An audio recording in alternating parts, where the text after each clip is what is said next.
Good morning बच्चों।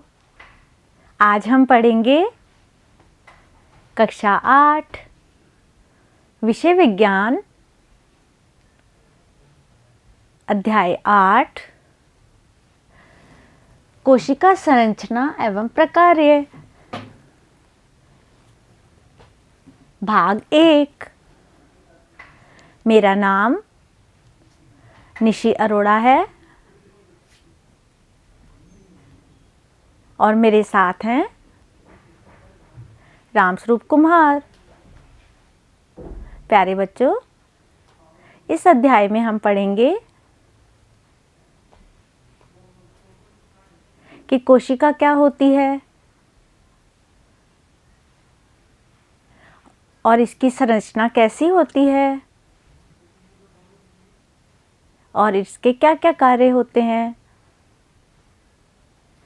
ठीक है बच्चों, शुरू करें।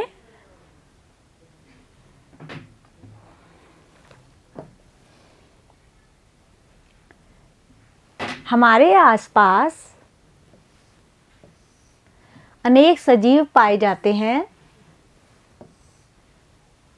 सभी सजीव विभिन्न कार्य करते हैं। इन अंगों की संरचनात्मक मूलभूत इकाई कोशिका होती है।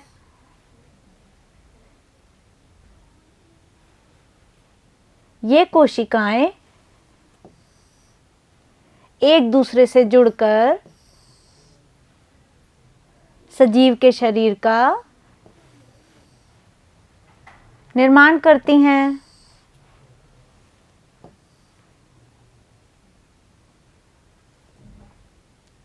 जिस प्रकार भवन के लिए ईंट मूलभूत इकाई है, वैसे ही कोशिका सजीवों की मूलभूत इकाई है। बच्चों, हम अपने आसपास बहुत से सजीव देखते हैं जो भिन्न भिन्न कार्य भिन्न भिन्न अंगों की सहायता से करते हैं और ये अंग कैसे बनते हैं? भिन्न भिन्न कोशिकाओं के समूह से, जो क्या कहलाते हैं? उत्तक। बच्चों, ये कोशिका ही सजीवों की संरचनात्मक मूलभूत इकाई होती है। जैसे तुम देखते हो, भवन बनाते हैं, दीवार खड़ी करते हैं। कैसे खड़ी करते हैं? एक एक ईंट को जोड़कर। तो भवन की मूलभूत इकाई क्या है? ईंट। उसी तरह से सजीवों के शरीर की मूलभूत इकाई कोशिका होती है। अनेकों कोशिकाओं के मिलने से ही सजीव के शरीर का निर्माण होता है। ठीक है बच्चों, सर्वप्रथम कोशिका की खोज रॉबर्ट हुक ने की थी।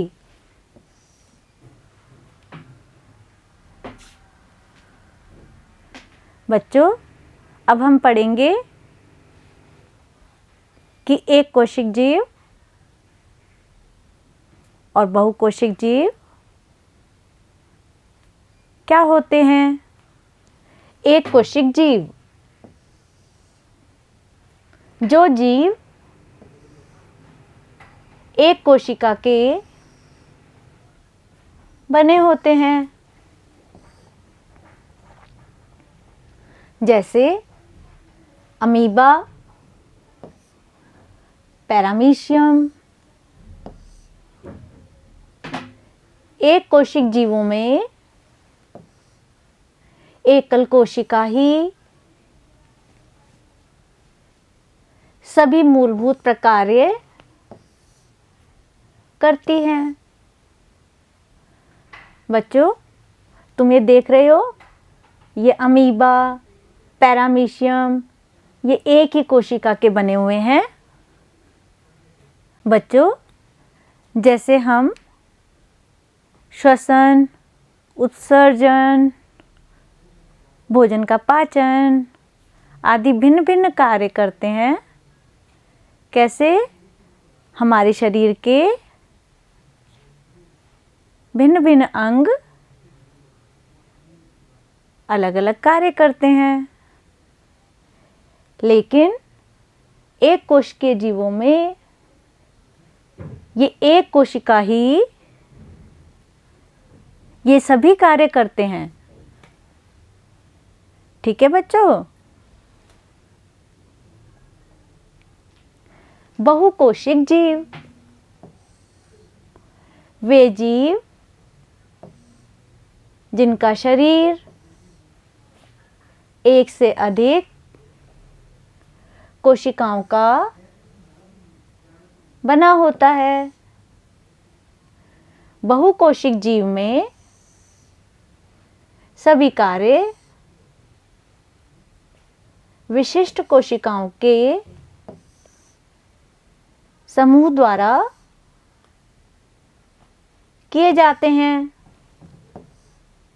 जैसे जंतु, मनुष्य।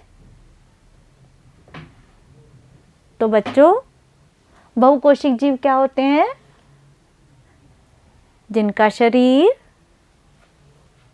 एक से अधिक कोशिकाओं के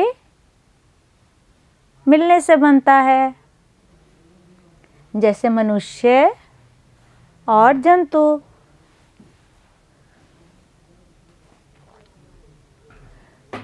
कोशिका संरचना एवं प्रकार्य।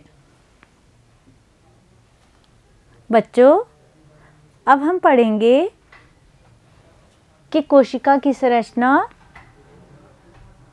कैसे होती है और इनके क्या कार्य होते हैं।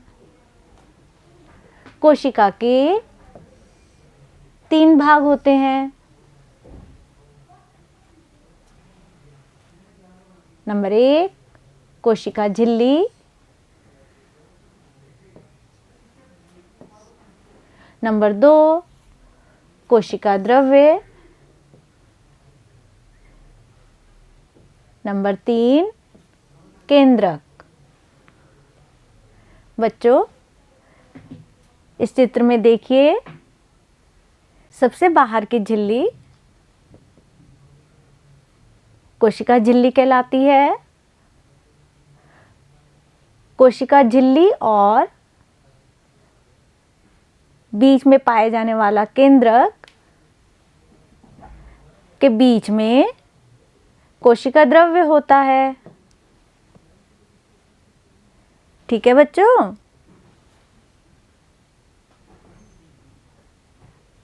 अब हम पढ़ेंगे कि कोशिका झिल्ली क्या होती है। कोशिका द्रव्य एवं केंद्रक कोशिका झिल्ली के अंदर पाए जाते हैं। कोशिका झिल्ली कोशिका को आकार प्रदान करती है। देखो बच्चों, ये एक कोशिका है, ये इसकी कोशिका झिल्ली है।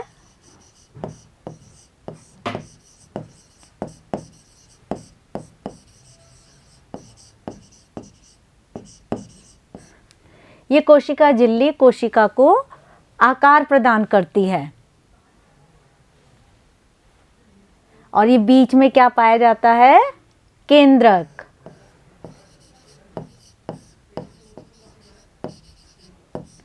ये क्या है? केंद्रक। और ये कोशिका झिल्ली और केंद्रक के बीच में ये कोशिका द्रव्य पाया जाता है।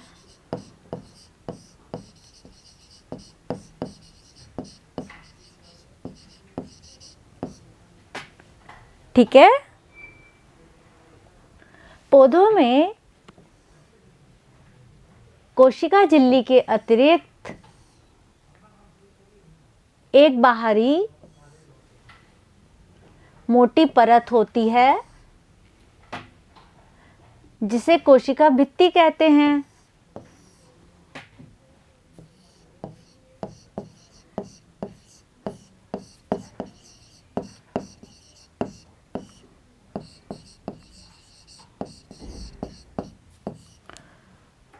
कोशिका भित्ति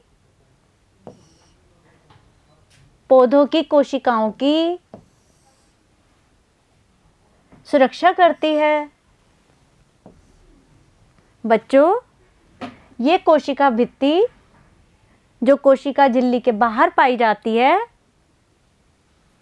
केवल पौधों में पाई जाती है। जंतुओं में ये कोशिका भित्ति नहीं पाई जाती। कोशिका द्रव्य, यह एक जेली जैसा पदार्थ होता है। देखो बच्चों, कोशिका में केंद्रक और कोशिका झिल्ली के बीच जो जेली जैसा द्रव्य पाया जाता है, ये कोशिका द्रव्य कहलाता है।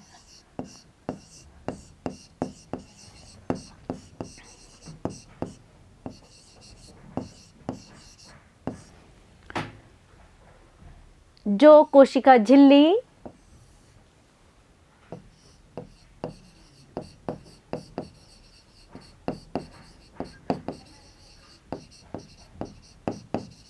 एवं केंद्रक के बीच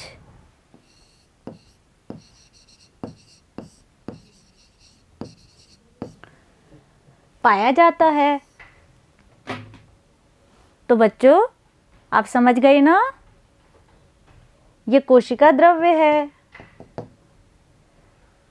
जो कोशिका झिल्ली और केंद्रक के बीच में पाया जाता है। कोशिका के अन्य कोशिकांग जैसे माइटोकॉन्ड्रिया, गोल्जिकाए, राइबोसोम इत्यादि कोशिका द्रव्य में ही पाए जाते हैं।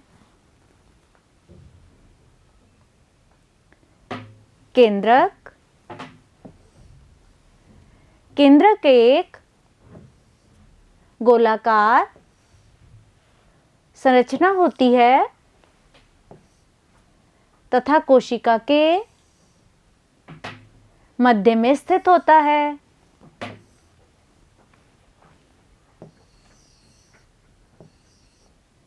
ये केंद्रक है।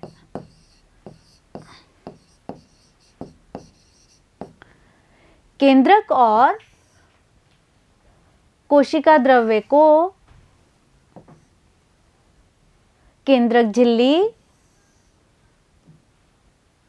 अलग करती है। ये केंद्रक झिल्ली है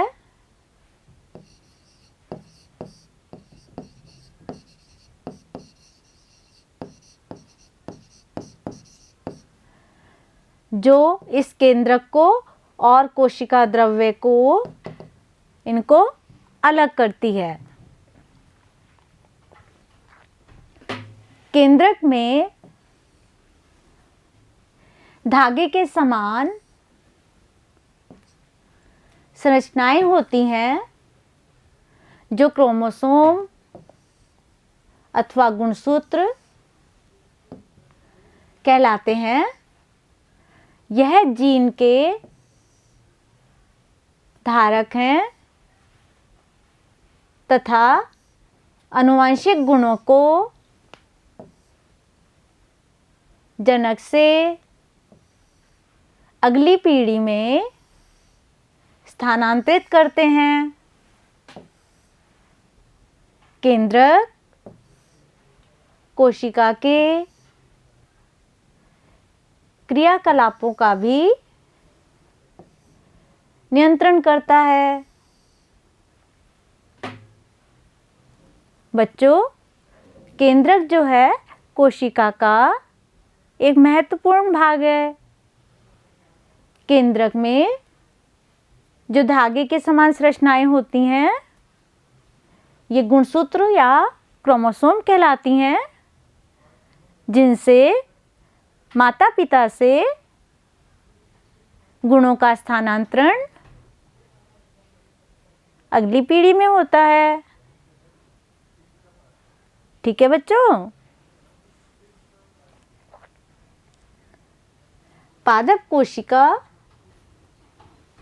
एवं जंतु कोशिका में अंतर। बच्चों, अब हम समझेंगे कि पादप कोशिका और जंतु कोशिका में क्या अंतर होता है। बच्चों, चित्र में देखिए, ये पादप कोशिका है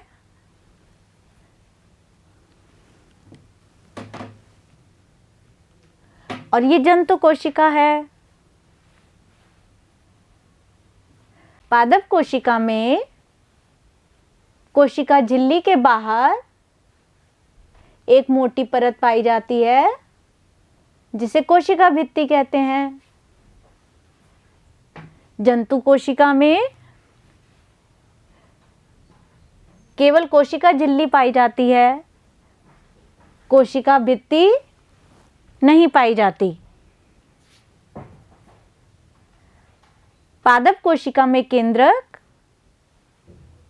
किनारे पर होता है और जंतु कोशिका में केंद्रक मध्य में होता है। पादप कोशिका में हरित लवक पाया जाता है, जंतु कोशिका में हरित लवक नहीं पाया जाता। और पादप कोशिका में रिक्तिका बड़ी होती है। ये देख रहे हैं, बड़ी, ये एक रिक्तिका है। जबकि जंतु कोशिका में रिक्तिकाएं छोटी छोटी होती हैं। नंबर 1, पादप कोशिका में कोशिका झिल्ली के बाहर कोशिका भित्ति होती है, जबकि जंतु कोशिका में कोशिका भित्ति नहीं होती है।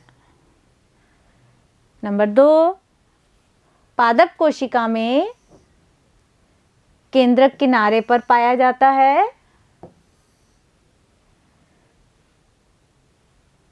जबकि जंतु कोशिका में केंद्रक मध्य में होता है।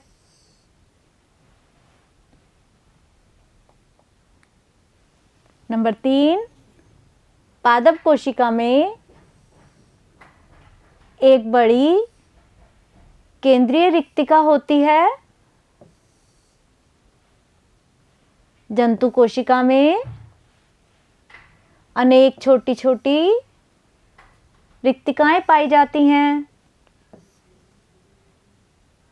नंबर 4, पादप कोशिका में हरित लवक प्लास्टिड पाया जाता है, जो पत्तियों को